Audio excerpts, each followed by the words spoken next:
Movie के start में हम ऑलमोस्ट 10 साल की छोटी सी प्यारी सी बच्ची को देखते हैं। इस बच्ची का नाम सोफी था, जो कि एक अजाइलम में रहती थी क्योंकि उसके पेरेंट्स की डेथ हो गई थी। सोफी को नींद न आने की बीमारी थी, इसीलिए वो पूरी रात जागकर गुजारती थी और अजाइलम में फिरती रहती थी क्योंकि उसे पूरी रात ही नींद नहीं आती थी। और हर बच्चे की तरह उसका भी एक डर था कि एक बाबा जी है जो रात के अंधेरे में आते हैं और बच्चों को उठा कर ले जाते हैं और फिर वो इन बच्चों को मार कर खा लेते हैं। एक रात जब सब सो रहे होते हैं तब विंडो के पास से उसे बिल्ली की आवाज सुनाई देती है। अब क्योंकि उसे नींद नहीं आ रही थी, इसीलिए उसे देखने के लिए बाहर जाती है। वो जब बालकनी में होती है तो देखती है कि कुछ बिल्लियों ने डस्टबिन को गिरा दिया है। फिर सडन वो देखती है कि बिल्डिंग के पीछे से एक जॉइंट कार डस्टबिन को उठाकर उसकी जगह पर रख देता है। इसके बाद बिल्डिंग के पीछे से एक काफी बड़ा जॉइंट बाहर आता है। सोफी उस जॉइंट को देख चुकी थी और वो भी सोफी को देख चुका था। उसे देखकर वो डर जाती है और जल्दी से अपने बिस्तर पर चली जाती है, लेकिन वो जॉइंट विंडो से हाथ अंदर डालकर सोफी को उठा लेता है और उसे अपने साथ ले जाता है। हम देखते हैं कि ये जॉइंट इंसानों के सामने नहीं आता था और जब उसके रास्ते में कोई इंसान आता था तो वो किसी न किसी तरह खुद को छुपा लेता था और फिर सबकी नजरों से बचते हुए वहाँ से निकल जाता है। फिर वो सोफी को भी अपने साथ लेकर एक दूसरी दुनिया में आ जाता है और ये दुनिया थी जॉइंट्स की दुनिया, यानी यहाँ पर सिर्फ जॉइंट्स रहते थे। सोफी देखती है कि ये तो एक काफी बड़ा घर है और वहाँ की हर एक चीज जॉइंट्स की तरह ही बड़ी थी। सोफी वहाँ से भागने की कोशिश करती है, जिस पर वो जॉइंट कहता है कि यहाँ से भागने का कोई भी रास्ता नहीं है, इसीलिए तुम यहाँ से कहीं भी नहीं जा सकती। ये सुनकर वो डर जाती है। वो नोटिस करती है कि ये एक बुरा जॉइंट है। वो जॉइंट सोफी को एक पैन पर रख देता है और बोलता है कि मुझे बहुत भूख लग रही है, मुझे इतनी भूख लग रही है कि मुझसे वो कंट्रोल ही नहीं हो रही है। सोफी समझ रही थी कि ये जॉइंट मुझे ही खाने वाला है। वो वहाँ पर और भी जॉइंट्स के हंसने की आवाजों को नोटिस करती है, इसीलिए वो उस बूढ़े जॉइंट से पूछती है कि क्या यहाँ पर और भी जॉइंट्स हैं, जिस पर वो बूढ़ा जॉइंट कहता है कि जी हाँ, यहाँ पर और भी जॉइंट्स हैं और वो सारे जॉइंट्स कैनिबल है, यानी वो इंसानों को कच्चा ही खा लेते हैं क्योंकि उन्हें किसी भी इंसान पर तरस नहीं आता और जो भी उनके हाथ लग जाता है वो उस इंसान को निगल जाते हैं। ये सुनकर सोफी और ज्यादा डर जाती है, इसीलिए वो बूढ़े जॉइंट से पूछती है तो क्या आप भी मुझे खा लेंगे, जिस पर वो बूढ़ा जॉइंट कहता है कि नहीं, मैं इंसानों को नहीं खाता क्योंकि मैं एक वेजिटेरियन जॉइंट हूँ, ना कि कैनिबल। और ये बूढ़ा जॉइंट सिर्फ एक वेजिटेबल ही खाता है जो टेस्ट में बिल्कुल भी अच्छी नहीं थी, लेकिन इसके बावजूद भी वो इंसानों को खाना नहीं चाहता और इससे ये बात जाहिर होती है कि वो एक अच्छा और रहमदिल जॉइंट है। वो उस बूढ़े जॉइंट से पूछती है कि अगर आप इंसानों को नहीं खाते तो फिर आप मुझे यहाँ पर क्यों लेकर आए हैं, जिस पर वो बूढ़ा जॉइंट कहता है क्योंकि तुमने मुझे देख जो लिया था और तुम मेरे बारे में वहाँ पर किसी को बता देती जिससे मेरी जान खतरे में पड़ सकती थी, जिससे इंसानों को हमारा पता चल जाता और वो यहाँ पर आ जाते और बाकी जॉइंट्स को भी मार डालते। और यही वजह है कि मुझे तुम्हें यहाँ पर लाना पड़ा और अब तुम अपनी सारी जिंदगी यहाँ पर मेरे साथ ही गुजारोगी। जिस पर सोफी कहती है कि नहीं, मैं तो यहाँ से भाग जाऊंगी, जिस पर वो बूढ़ा जॉइंट कहता है कि नहीं, तुम यहाँ से निकलने की गलती भी मत करना वरना बाहर बैठे जॉइंट्स को तुम पर तरस नहीं आएगा। ये कहकर वो बूढ़ा जॉइंट सोफी को एक बोर्ड पर रख देता है और उसे कहता है कि तुम थोड़ी देर रेस्ट कर लो, लेकिन सोफी को तो नींद ही नहीं आती थी। फिर वो देखती है कि वो जॉइंट अपने बैग से बड़ी बड़ी बॉटल्स निकाल रहा है। उन बॉटल्स में कोई चीज थी जो चमक रही थी। फिर वो उस जॉइंट से पूछती है कि इन बॉटल्स में क्या है, जिस पर वो जॉइंट कहता है कि इसमें ड्रीम्स है, यानी ख्वाब। जिस पर वो कहती है अच्छा, फिर तो ये मेरे किसी काम के नहीं है क्योंकि मुझे तो ड्रीम्स आते ही नहीं है और मुझे ड्रीम्स आएंगे भी कैसे क्योंकि मुझे तो नींद ही नहीं आती। फिर ये जॉइंट वो वाली बुक पढ़ने लगता है जो सोफी के पास थी। इस बुक में बहुत सारी कहानियाँ लिखी हुई थी। बूढ़ा जॉइंट उन कहानियों को पढ़ने लगता है, जिस पर सोफी को नींद आ जाती है। इसके बाद वो बूढ़ा जॉइंट एक बोतल लेता है और उसमें से ड्रीम बाहर निकालता है। इतनी ही देर में सोफी की आंख खुल जाती है और वो देखती है कि वो बूढ़ा जॉइंट अभी सो रहा है, इसीलिए वो मौके का फायदा उठाकर उस घर से बाहर निकल जाती है और वहाँ से भागने की कोशिश करती है, लेकिन तभी उसे एक काफी बड़ा जॉइंट पकड़ लेता है और ये सच में उस बूढ़े जॉइंट की निस्बत काफी बड़ा जॉइंट था। सोफी उस जॉइंट को कहती है कि प्लीज मुझे यहाँ से जाने दो, लेकिन वो जॉइंट सोफी की एक नहीं सुनता और वो उसे निगल जाता है। इसकी फौरन बाद सोफी की आंख खुल जाती है। इसका मतलब ये था कि सोफी एक ड्रीम देख रही थी। जागने के बाद वो उस बूढ़े जॉइंट से पूछती है कि मुझे पता है ये आपने किया है ना, क्योंकि ना तो मुझे नींद आती है और ना ही मुझे ड्रीम्स आते हैं,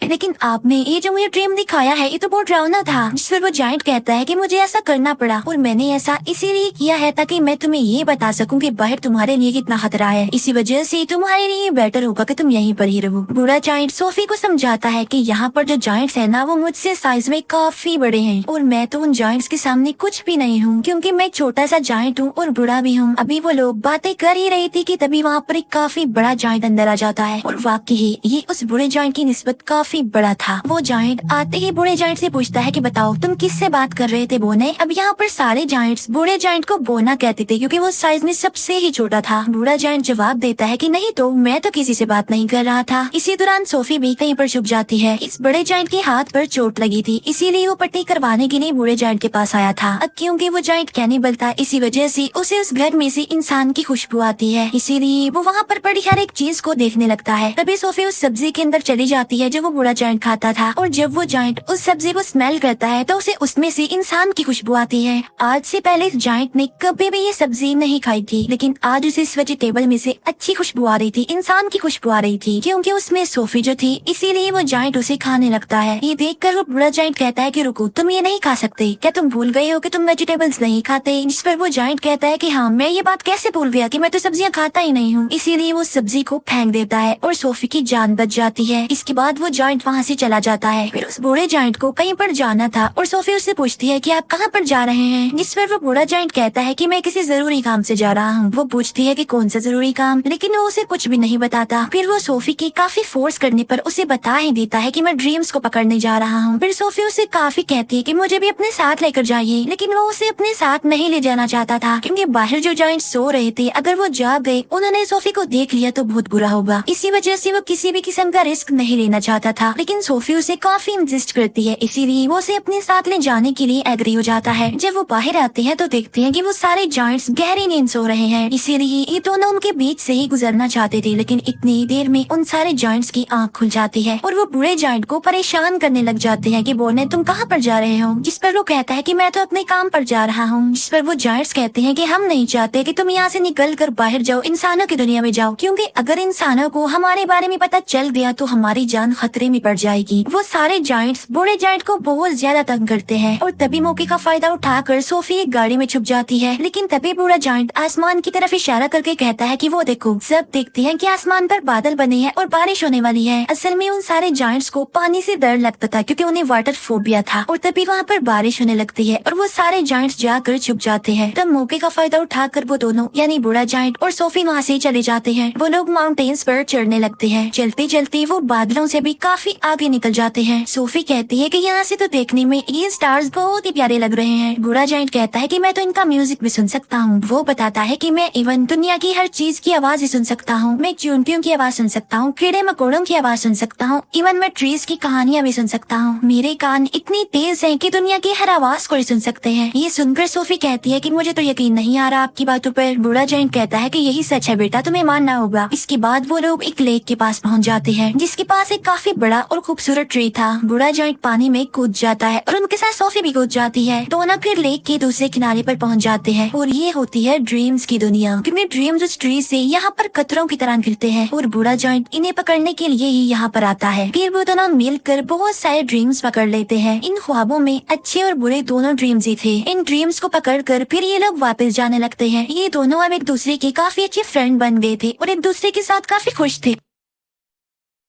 एक बूढ़ा जायंट उसे अपनी दुख भरी कहानी भी सुनाता है कि यहाँ पर सारे जायंट्स मुझे बोना कहते हैं, लेकिन फिर वो एक बात सोचकर खुश हो जाता है कि मुझे यहाँ पर कोई ऐसा भी मिला था जो मुझे बिग फ्रेंडली जायंट कहता था।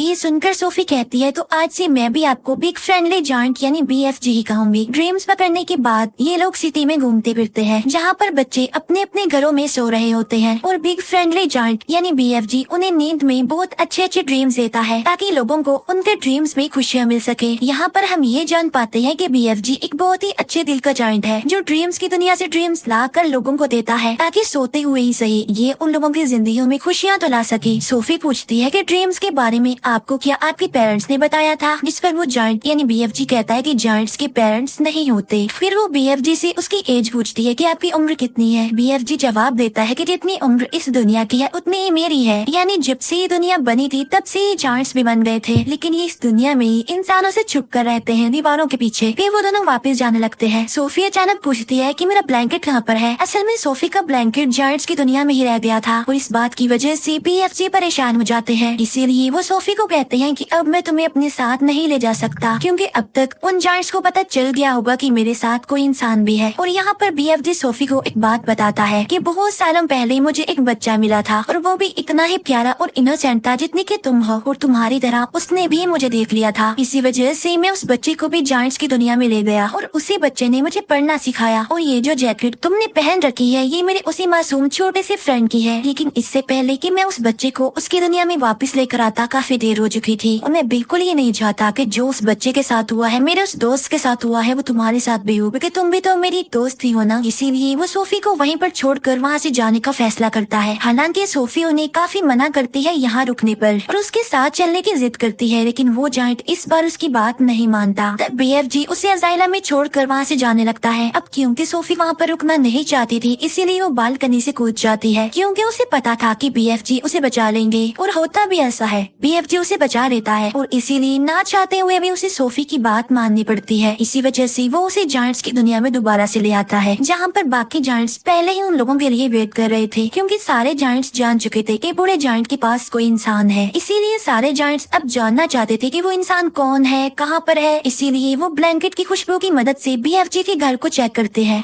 और सारे सामान की तोड़ फोड़ कर देते हैं, लेकिन BFG उस ब्लैंकेट को जला देता है जिसमें सोफी की खुशबू थी। फिर वो उन सारे जायंट्स को अपने घर से जाने के लिए बोलता है। सोफी वहाँ दीवार पर लगी एक पिक्चर को देखती है जो कि प्रिंसेस की पिक्चर थी। उस पिक्चर को देखकर सोफी को एक आइडिया आता है और वो BFG को कहती है कि आप प्रिंसेस के लिए एक ड्रीम बनाएं और इस ड्रीम में आप ये बताना कि जायंट्स की एक दुनिया पाई जाती है इसी दुनिया में, और वो सारे जायंट्स इतने खतरनाक है कि बच्चों को मारकर खा लेते हैं, और इसी ड्रीम में आप हम दोनों को भी शामिल कर लेना ताकि जब हम प्रिंसेस के सामने जाएं तो वो हमें पहचान ले। ये सुनकर BFG ऐसा ही करता है और वो जायंट्स की दुनिया में रहने वाले सारे जायंट्स का एक ड्रीम बनाता है और वो उस ड्रीम में खुद को और सोफी को भी डाल देता है और साथ साथ वो सिटी के बहुत सारे मिसिंग बच्चों को भी डाल देता है। फिर वो उस ड्रीम को लेकर प्रिंसेस के घर के पास चले जाते हैं और ये प्रिंसेस की नींद में वो ड्रीम डाल देते हैं और प्रिंसेस वो सब कुछ देख लेती है जो ये प्रिंसेस को दिखाना चाहते थे। प्रिंसेस की जब आँख खुलती है तो वो बहुत ज्यादा डरी हुई होती है, क्योंकि ये एक डरावना ड्रीम था, क्योंकि जायंट्स बच्चों को खा रहे थे। प्रिंसेस इस ड्रीम के बारे में अपने केयर टेकर को भी बताती है, जिस पर वो केयर टेकर कहती है कि आप फिक्र मत कीजिए, ये आपका सिर्फ एक डरावना ड्रीम था। लेकिन जब वो न्यूज़पेपर पढ़ती है तो कहती है कि ये तो बहुत अजीब बात हो गई, क्योंकि कल रात बहुत सारे बच्चे मिसिंग हो गए थे अपने अपने घरों से और ये सीन वैसा ही हुआ है जैसा आपने ड्रीम देखा है।